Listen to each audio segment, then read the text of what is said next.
Dedi pengen cerita temen Dedi yang jadi aneh-aneh. Kalau biasanya kita ngebayangin ngobrol ASMR, kali ini Dedi pengen cerita yang agak beda. Nggak apa-apa ya, please dengerin. Kita ambil contoh, kita ambil pengalamannya. Kembali lagi, jadi Dedi punya teman cewek yang berprofesi sebagai aneh-aneh. Ini nggak disengaja sebelumnya. Jadi teman Dedi ini kenal dari zaman SMA. Sebenarnya SMA-nya juga nggak begitu satu kelas. Tiba-tiba setelah zaman kuliah, mulailah kita saling kenal. Kebetulan satu kampus, cuma beda jurusan aja. Dan kenapa Dedi bisa tahu dia berprofesi sebagai ani-ani? Karena tanpa sepengetahuan, tanpa ketidaksengajaan, Dedi ngeliat dia dijemput sama ya om-om muda lah ya ke kampus. Tapi beda sama teman-teman Dedi yang lain. Teman-teman Dedi yang lain kayak lebih profesional ya dijemputnya. Tapi ini kayak takut-takut, malu-malu. Tapi sayangnya dia ngelihat Dedi ngeliatin dia dengan serius. Ya Dedi pikir cuma ngelihat biasa. Hari berganti hari, kurang dari seminggu, tahu-tahu ada orang nepok pundak Dedi. Ya pas nengok dia tiba-tiba nyapa kayak, halo apa kabar? Ya udah Dedi lanjutin ngobrolnya. Tapi kayak dia langsung to the point gitu. Sorry, mau ngomong sesuatu yang penting, boleh minta waktunya? Ya udah Dedi jawab, oke silakan. Mau di mana, di sini atau di sini aja? Ya udah. Dia langsung ngomong, please, kemarin lu lihat gue dijemput kan sama om-om. Gue minta dengan tolong banget, jangan ceritain ke siapa-siapa ya, anggap lu nggak lihat, anggap lu nggak denger. Ya Didi kan bingung ya, kayak kayaknya tanpa dikasih tahu juga Didi mungkin nggak bakal berani dan bingung juga ya, takutnya salah cerita. Ya meskipun Didi suka gosip, suka cerita juga, tapi kan ini kayak belum tentu kebenarannya. Tapi karena dengan penyataannya ini ya jadi ternyata benar. Nah hari-hari berikutnya kita jadi ngobrol dan kebetulan Dedi sama dia ini dapat satu kelas barengan meskipun kita beda jurusan. Ya mata kuliah umum lah ya, mudah-mudahan kalian ngerti lah. Nah di mata kuliah umum ini kita juga satu kelompok. Sampai pada akhirnya kita sering ngobrol selama satu semester ini.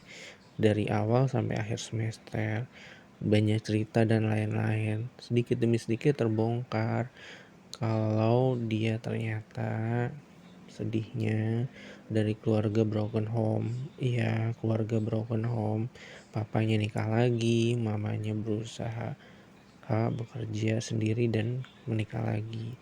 Dan akhirnya dia juga punya adik tiri dari papahnya, punya adik tiri juga dari mamanya. Dan dia jadi bingung, kadang tinggal di papanya, kadang tinggal di mamanya. Di mamanya dia takut dengan papa tirinya, di mamanya juga dia takut dengan ibu tirinya yang ya bisa dikatakan agak agak jahat. Nah kembali akhirnya dia memutuskan jadi ani-ani. Ya kebetulan yang jadiin dia atau istilahnya yang sponsorin dia itu juga nggak terlalu tua-tua banget lah, belum nyampe umur 50, dia cerita masih awal 40-an. Dan ternyata udah berumah tangga. Kaget kan?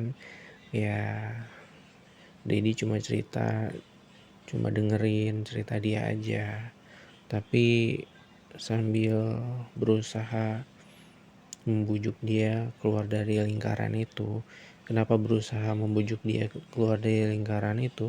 Ya karena dia sebenarnya kalau ngomongin soal keuangan finansial, dia sangat-sangat cukup dari sponsor bulanan mamanya dan papanya.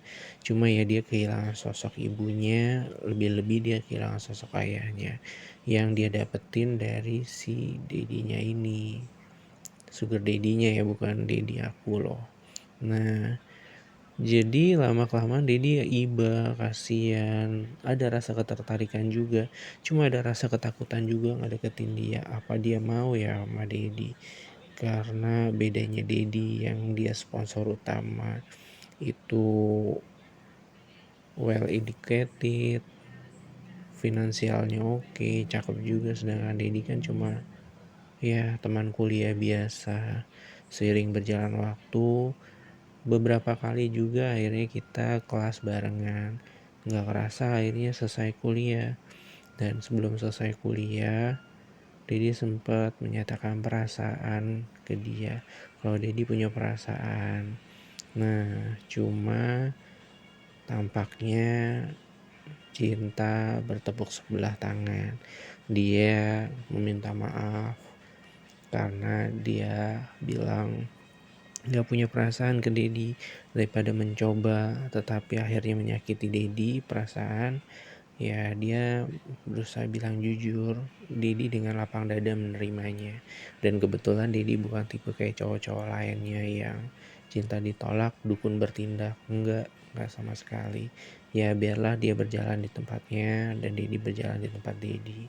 Dan selang kurang dari 5 tahun setelah selesai kuliah, akhirnya Dedi ketemu dia lagi. Dan selama kurang dari 5 tahun itu, Dedi juga tahu lewat Instagramnya, lewat media sosialnya, ternyata dia menikah dengan cowok yang menurut Dedi juga lebih baik.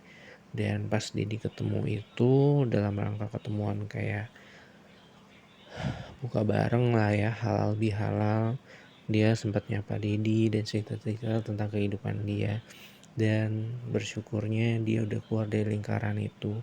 Semoga kita semua, terutama kalian cewek-cewek, gak tergiur untuk terjun menjadi seorang ani-ani, baik ani-ani coba-coba maupun ani-ani profesional. Meskipun mungkin di antara kalian cewek-cewek ya utamanya datang dari keluarga broken home yang kurang baik dari mamanya, papanya. Tapi please, please banget, apapun keadaan kita, tetaplah berjalan di track yang lurus. Berusaha banget. Dan gak lupa Dedi ngucapin makasih udah dengerin cerita Dedi ini. Besok-besok Dedi bakal cerita yang lain lagi. Semoga kalian suka. Dah.